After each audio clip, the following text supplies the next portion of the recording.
Welcome to the Believe, Be Real, Be Bold podcast for authentic dating in Denver. My name is Dave Glazer, your host and facilitator, where each week we bring expert guests to come share their knowledge, tools, and tips so that we can show up as our most authentic self. Guys, welcome back to the BBR podcast. I'm ecstatic to introduce my guest, Jenna Ponaman. How are you today? I'm good. How are you? Good. I'm in Denver. Where are you calling from?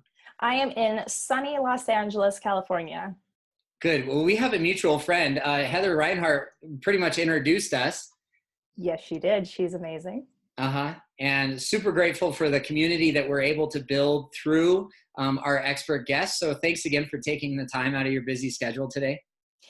It is absolutely my pleasure. Anytime I get an opportunity to share what I love to do and get to connect with other people of a mutual passion, I'm all for it.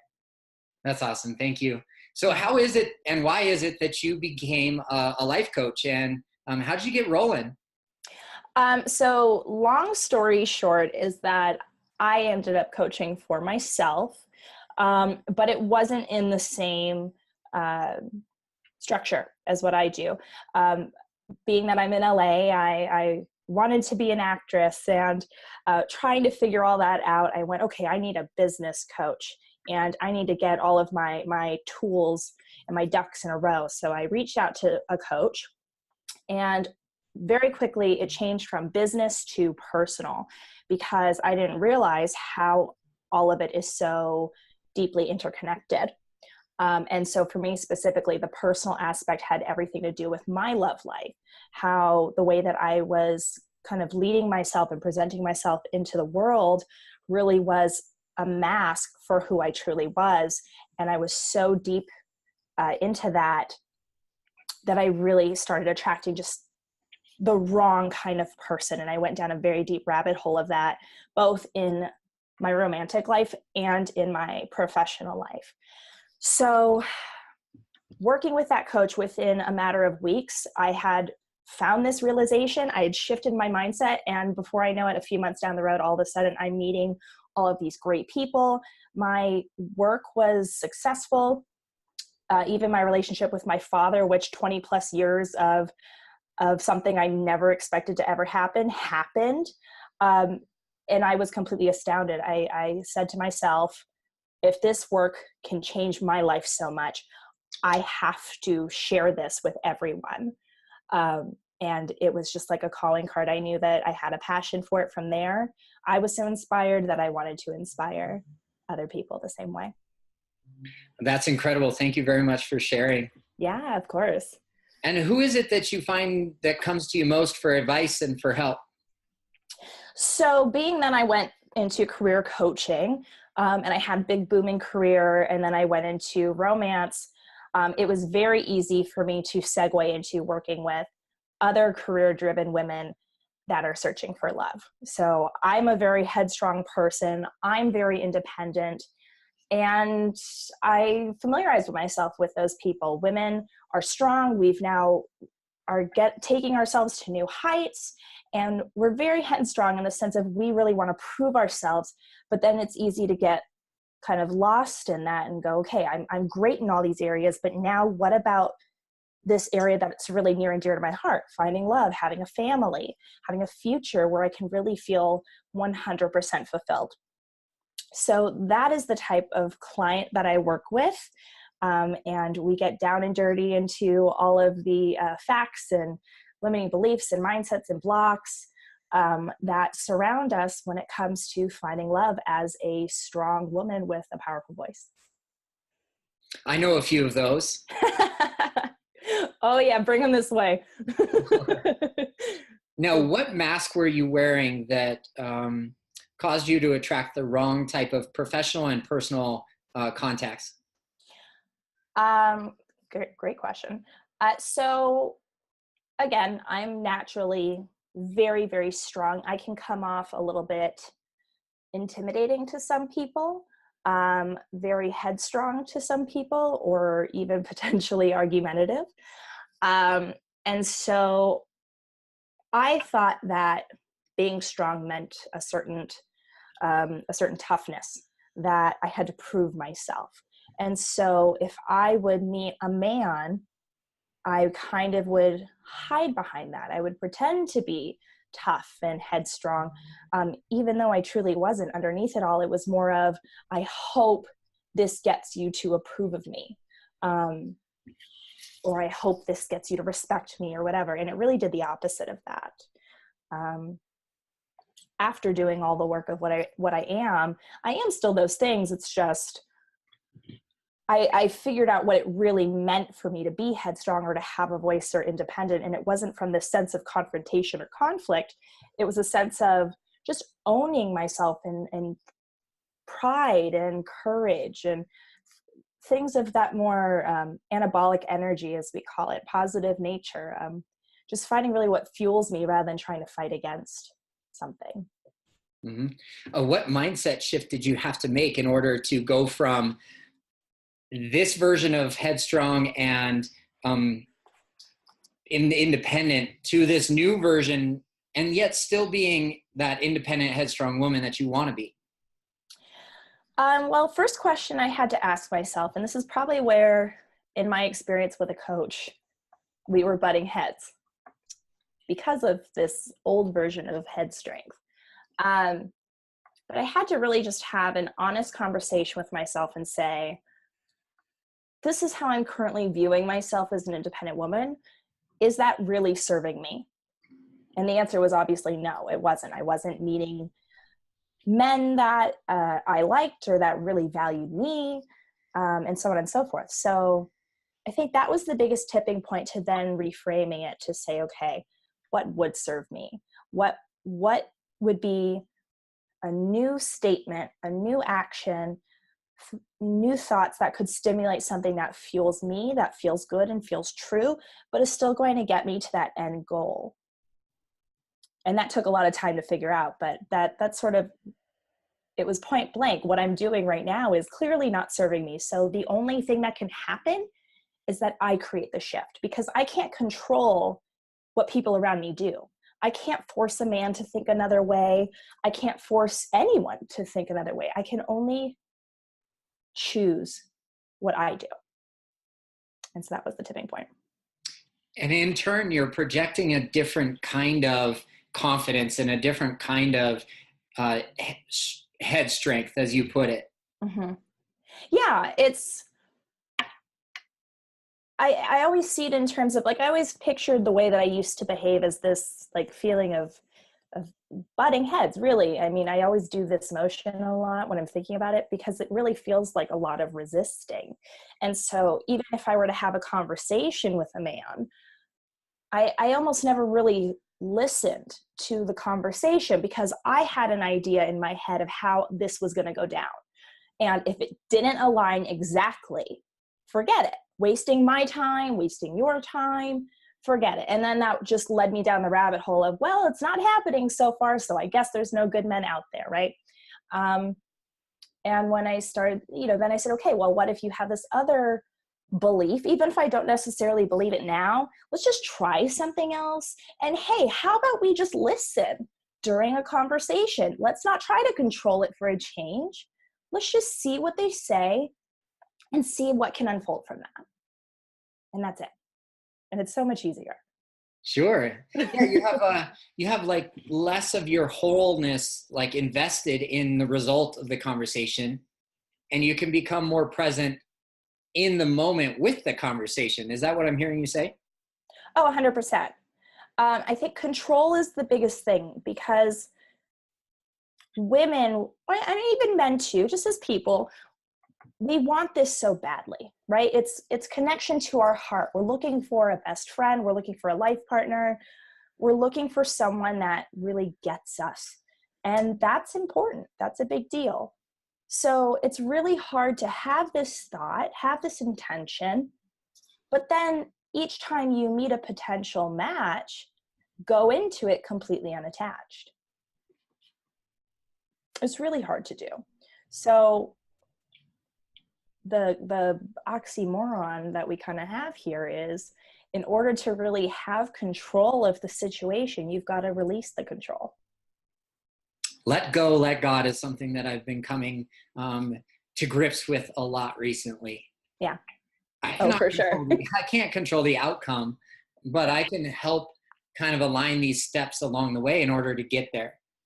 Mm-hmm. So if I'm intentional about basically intentional about the next date that I go on, I'm intending to have this as my outcome, but I don't control the steps along the way.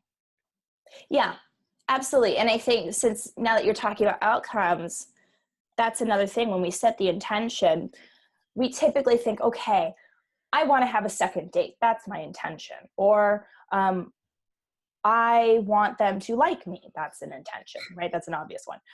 But that's really not the intention at all. And it never has been. That's just the story that we're telling ourselves to find love, that we've got to do that to get it. But what we're really aiming for is we want to experience pleasure. I want to experience humor.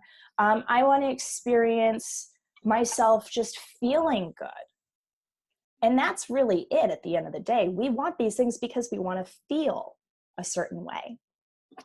So when we can set our intention really to that, rather than get this person to like me, get this person to think I'm funny, then all of a sudden your opportunities are opened up tenfold, regardless of whether or not it works out in this current interaction or the one after it. It's almost impossible to get somebody to like you if that's your intention, right? Oh, totally. Because if you're so worried about the other person, what are you doing with yourself?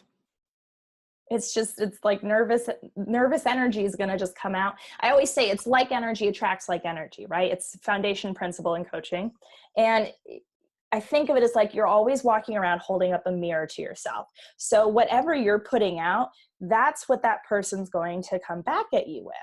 So if you're going, oh God, I got to get this person to like me, there's a lot of standard, a lot of things relying on that, right? And it's really heavy energy, and you're going to get nervous, you're going to get stressed out, anxiety, fear, all of it. And so exactly, expectation, right? And so that person's going to sense that. It's like how we sense when someone's clingy, right? You feel it and you kind of want to run from it.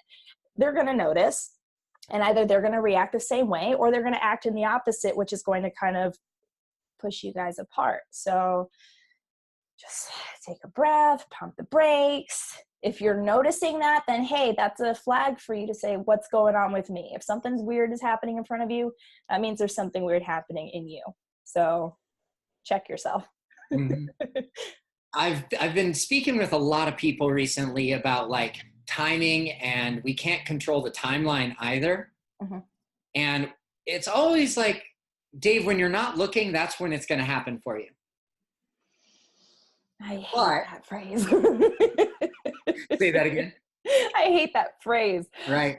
I mean, okay, continue. But if we're not intentional about our mm-hmm. outcome, then of course it's not going to happen at all. Yeah. And what I see actually being really successful for people to, one, find love, but also find self-love too, is when you're working on yourself to improve that mirror image that you were talking about, mm-hmm. that's when it happens for you, as opposed to like not when you're not looking, quote unquote. Yes, 100%. I have this conversation with my clients all the time where they'll come to me and go, yeah, I want to find love. But it'll happen when it happens. I'm just going to let them come to me when it's meant to be, blah, blah, blah, blah, blah. And I, for lack of a better phrase, called BS. Because when you're trying to get a job, when you're trying to make money, when you're trying to even build a family, you're going to put in work for that, right? Because it's important to you, because there's something there that's so deeply rooted in a value for you that there's no way you're not going to walk out with it. So why should finding love be any different? And even if it's not necessarily going out and finding a person, another person, it starts with you. Love starts with you, always and forever. So if you're finding that it's not coming your direction, you're not finding partners, whatever, people tend to say that, they're going to let go and wait till it happens out of frustration. out of that fear of like, well, it's never going to happen for me anyway, so I'm just going to find a reason to not care as much about it, or tell myself that I'm not going to care as much about it in hopes that a miracle comes around. But if you're going to do that, fine, but then do the internal work, because that's really what needs to be done before anything else. So that's my little rant on that. So if somebody's going to take a break from dating, an intentional break from dating, to work on yourself during that time is probably the best course of action, if they want to take a step away from going out on dates frequently. 100%. If you're always really doing work on love, whether it's with another person or with you, it's like knowledge and education. We're always learning, even if you don't realize it, because there's lessons in books and there's lessons that you learn on the streets, all those life lessons. So love isn't any different. Take the time to find what brings you joy, even if it has nothing to do with romance. Find what triggers you. Find what is it that makes you all of a sudden feel like you're this little kid again, and you're not able to use that voice and people walk all over you, right? These things happen all over the place, whether it's love or work or your own personal fitness goals, right? They always happen. So take the time to just be more aware of yourself, and whether it's journaling or just plainly looking or talking it through, just do something each and every day to have tiny incremental progress to where eventually all of that other work does feel effortless.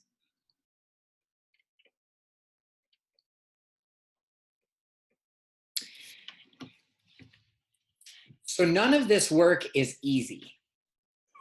No. And that's what I've discovered anyway. Yeah. And what if somebody's apprehensive about doing that challenging work in order to find love? What's your advice for them? I think the fear to actually dive into it is bigger than the reality of what it is. Not to say that you're not going to hit some bumps in the road that are really hard to push through, right? When the type of coaching I do with my clients and the type of program I did, I was certified through IPEC, and they teach core energy coaching or core energy leadership. And what that is that you're really talking through, working through your mindset to get down to the very core of what is limiting you, right? Whether it's limiting beliefs or assumptions you've built up from your past, or what we call gremlins, which is basically that really core, deep-rooted thing that's really halting you from moving forward. And when we get to that piece, that's the piece that everyone's really afraid to get to, right? Because that means I need to really look at myself and deal with something that I've maybe built up over the course of my life. And that's painful and terrifying. But the key ingredient is that you acknowledge that fear, that belief does not define you, and it's not who you are. It is merely a thought that you've chosen to believe in, which is why we call them gremlins, because gremlins are disgusting little furry things we see on TV, and they're easy to laugh at. And that's all a fear is. A fear is a thought that we just chose to give power to, but it's not who we are. So if we can take a look at it, no different than a gremlin, give it a name if you want, preferably someone that you don't know, because we don't want to associate that, and just have a conversation with your fear and say, hey, Jackie, which is mine, thank you for being here, but I've got me. So I'm going to put you on the sidelines, and I'm going to take care of myself right now. And when we can do that and just kick it to the curb or work through it, that's when all the opportunity starts to open up.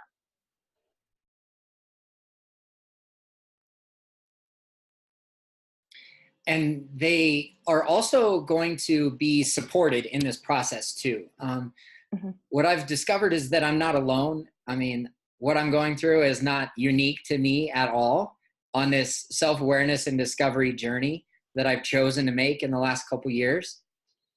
I think that that's why this community has been so helpful for me as it grows and grows and grows. And I can't be more appreciative of the support that I get from perfect strangers out there who are listening. And it's amazing. Yeah. But what kind of a community should somebody seek out if they're apprehensive and if they are afraid? Yeah, I think communities like yours are great, and there's tons out there. So it's always good to find someone or a group of people that you feel can really listen to things that you might have to say if you feel the need to share and express, that are going to be unbiased, that are going to be on your team, right? Because coaches obviously are easy to talk to because we are trained to be non-judgmental, just like a counselor or a therapist, right? We're there really on your team, in your corner, to listen to you and to guide you.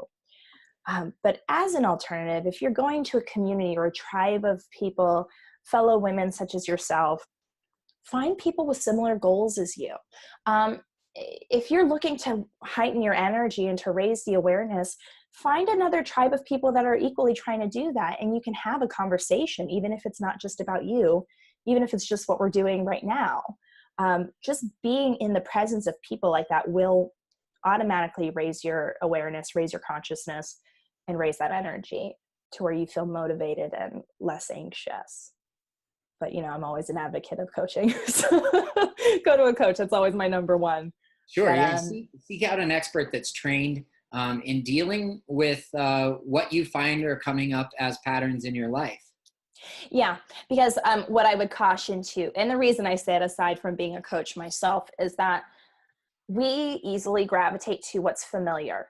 And we might want to go to friends of ours or even family. I myself am huge with family. So I used to always go to like my mom or my sister, my cousins to have a conversation like this, because you're always hoping, that they're going to say what you want to hear because they're family, right? Or a close friend, which basically can feel like family to you, but they're not on the same level as you, right? And so they might say what they think is going to help you because your family and your friends care for you and want the best for you, but they're going to do it in that shade of what they think is the best, not what is actually the best or necessarily the best for you.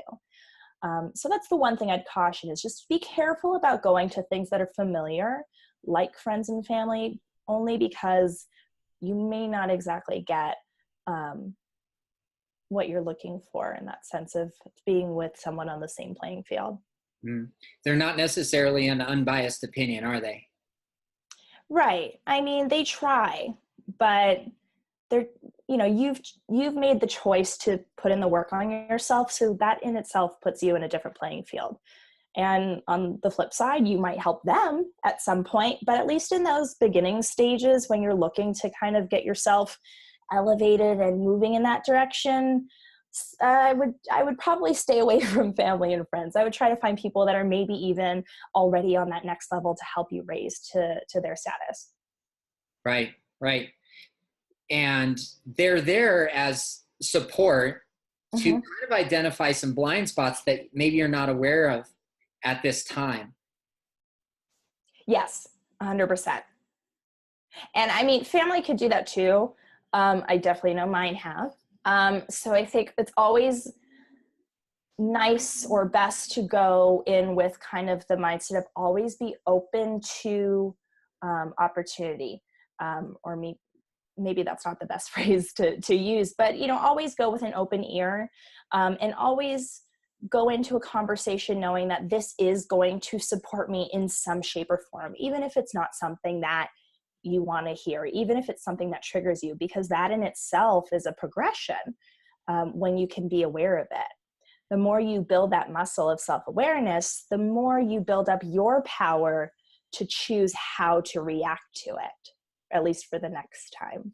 Right? So that's really important when you are looking for self-love, or when you are looking to build a relationship with someone else, because things aren't always going to go out the way you planned, right? So if you have this big plan of how you wanted to see your life a year from now and it doesn't turn out that way, without doing the work on yourself, you might respond really negatively and be really hard on yourself and say, well, I'm a failure because I didn't get to this end point. But if you take that time to really be self-aware and look at everything as an opportunity, you can say, hey, it didn't exactly turn out the way that I wanted, but where can I go from here? And then you start to get excited about it because it's never really a failure. It's always just another step towards the success that you're looking for. Yeah, fail forward, I've always told my clients. Totally. Yeah. I'm going to use that. That's a good one. Thank you. It's yours. I'm sure that it's not an original of mine. Yeah. I know that I've been using it for about a year now because when I would coach and support the team members that I have here at the gym, hey guys, it's not a failure. It's let's fail forward together as a group. Yeah. And you know what? Honestly, as adults, we're all just making it up as we go along anyways. Oh, big time. Very big time. I wish that failure was not discouraged, at least when we're younger, right? I was a competitive figure skater that I mentioned, and I was even a competitive power lifter at one point. And it was always very cut and dry. You either make it or you are completely failure, win or lose, and that's it. Very black and white.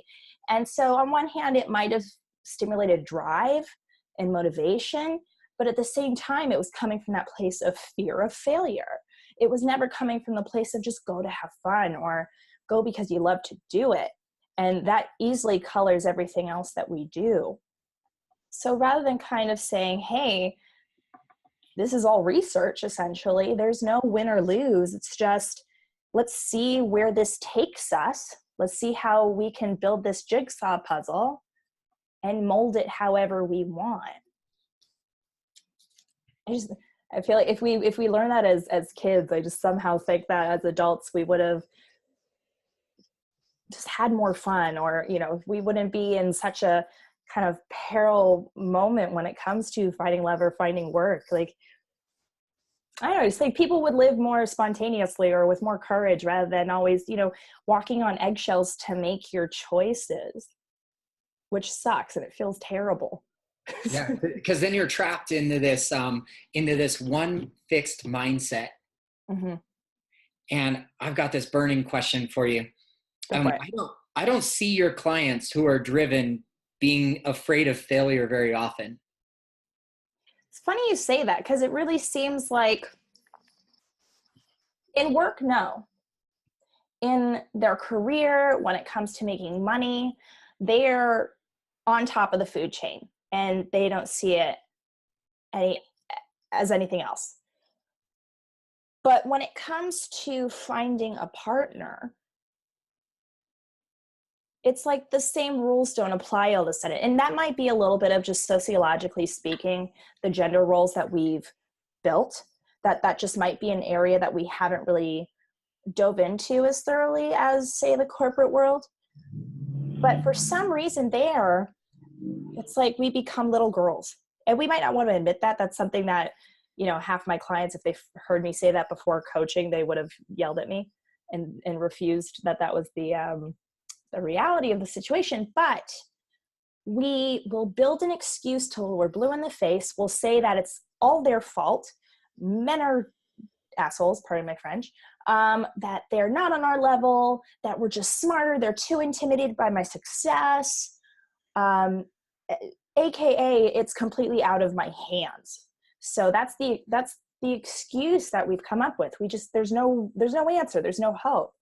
And it's because we might have tried in the past, whether it was even before the success actually happened in our careers. We might have tried all of our lives since childhood, and we still haven't found someone to really fulfill us in that sense. And so we're pulling all of that stuff that happened before we became this powerful woman and are just sort of plugging it back into present moment. We're still in this sort of belittled state as if we don't have any control in our love lives. And it's so tied into our heart as opposed to work, which is really just tied into our pocket and our pride, that we're too scared to go into that. We're too scared to challenge ourselves in that.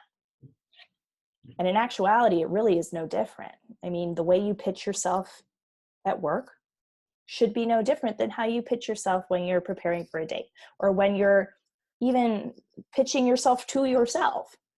When it comes to love, give yourself a pitch on why you're so great.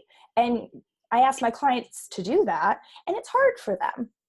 They'll list off things in work and I'll say, okay, but what about you personally? What does this mean about you? What kind of person are you?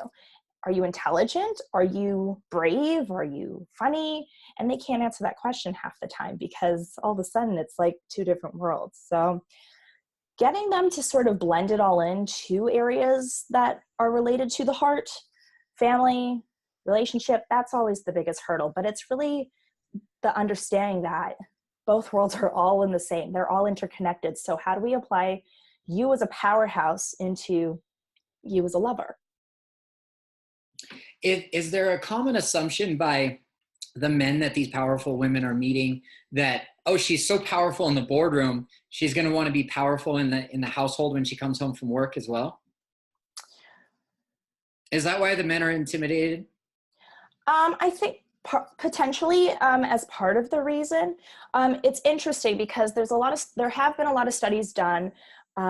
Harvard Medical, tongue-tied, way back when, had published a piece where they interviewed a bunch of men and said, what is it that you're attracted to? What do you look for in a woman? And they'll say, I want someone who's successful, that can stand on her own 2 feet, that is outgoing and lives life, right?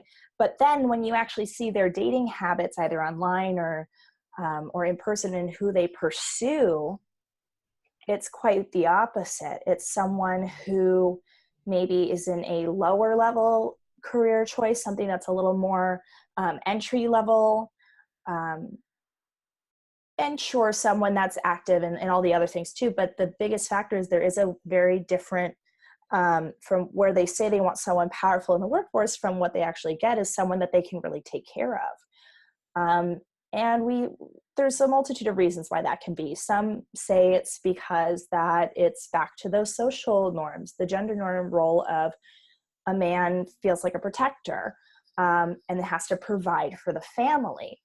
And some can find that it's intimidating just to have a paycheck that's lesser than their significant other. And that there's validity to that. I mean, I'm sure women feel that way to an extent about their partners. But really, at the end of the day, who knows? There's a multitude of reasons that have yet to be discovered. But I think the biggest factor in this is on both ends, because now we've had the traditionalist thing, and now we're on the opposite end of the spectrum where women are trying to be powerhouses and kind of flip the switch. Instead, it's, get rid of both and come together and say, hey, I'm an individual and I'm an individual, and we're walking our own paths to success, but we can do it together in this parallel. And if it works, great. If we seem to contradict one another when it comes to some of our core values, then that's where we need to have a conversation to say, am I trying to make something work with you, or am I trying to make something work where I can find a life partner? AKA, do we keep trying or do we part ways? But I think the biggest thing is just starting to break down those social norms of, what do I have to be with? What am I told that I have to be with when it comes to an ideal mate? Mm-hmm. You mentioned something right there in the middle, that women may seek a protector or men may seek somebody lower in socioeconomic status so that they could protect them. Mm-hmm. Was that briefly what you were concluding there with that statement at the end? Yeah, I mean, I'll have a client who is fully capable of taking care of herself financially. And yet when you ask her, what is it you're looking for? One of the first things that they'll say is, I need somebody who's financially stable, or that makes a lot of money. And you say, okay, why? Do you need to be taken care of? And, their instinct says, no, obviously not. I take care of myself.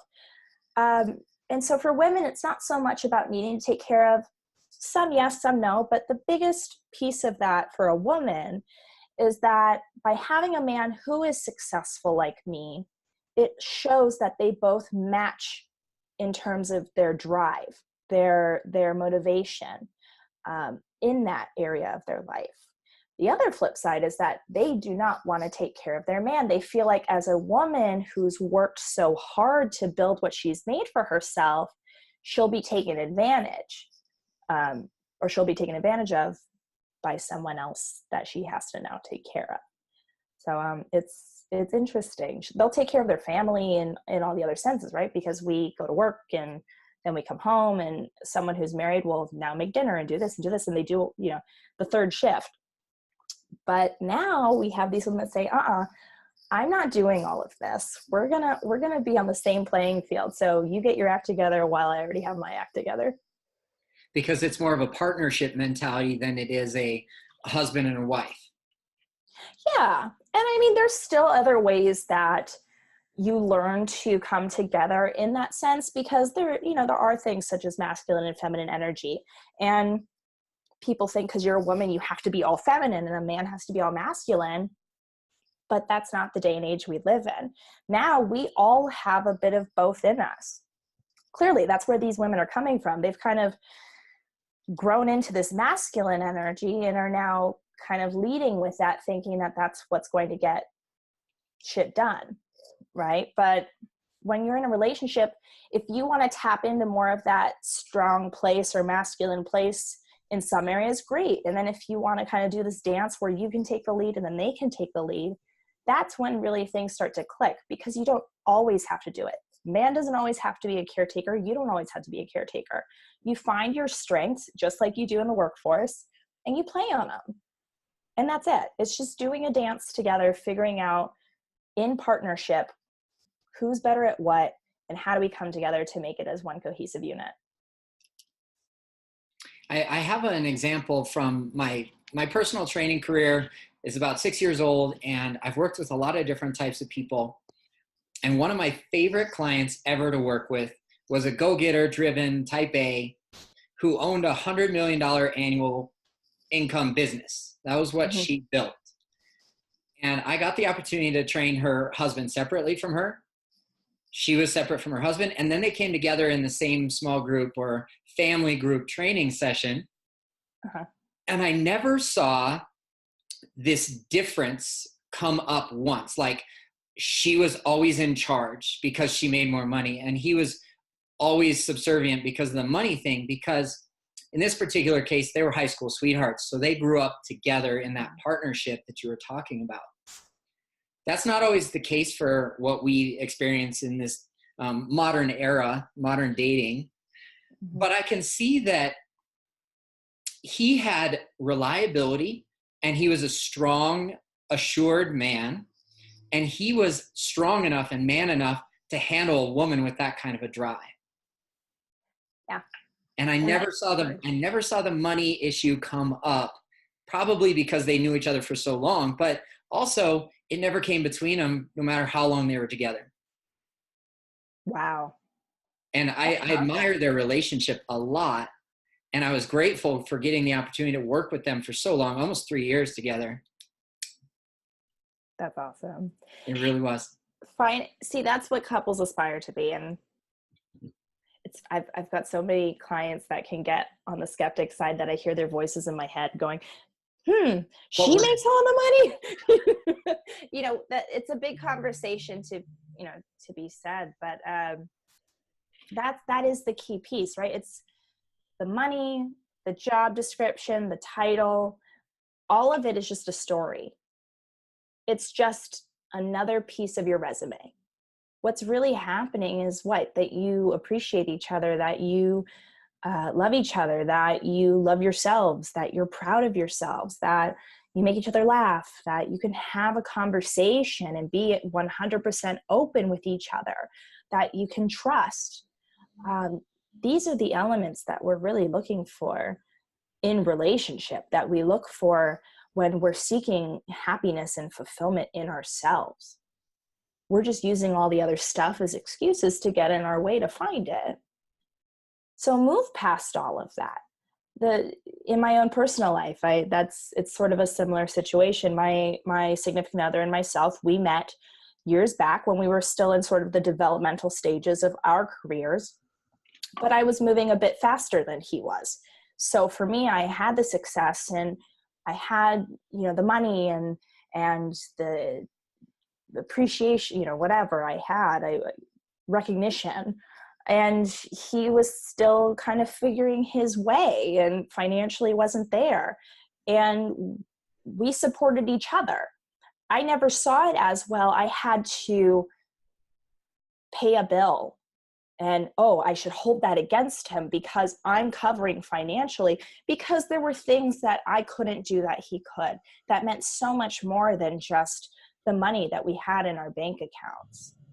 And that's what it is. You look for someone who can truly be in companionship for you, that can appreciate you without your assets. Because what happens if you wake up one day and all of that's gone? Do you want them to say, I'm sorry, I don't love you because you now don't have that bank account? No.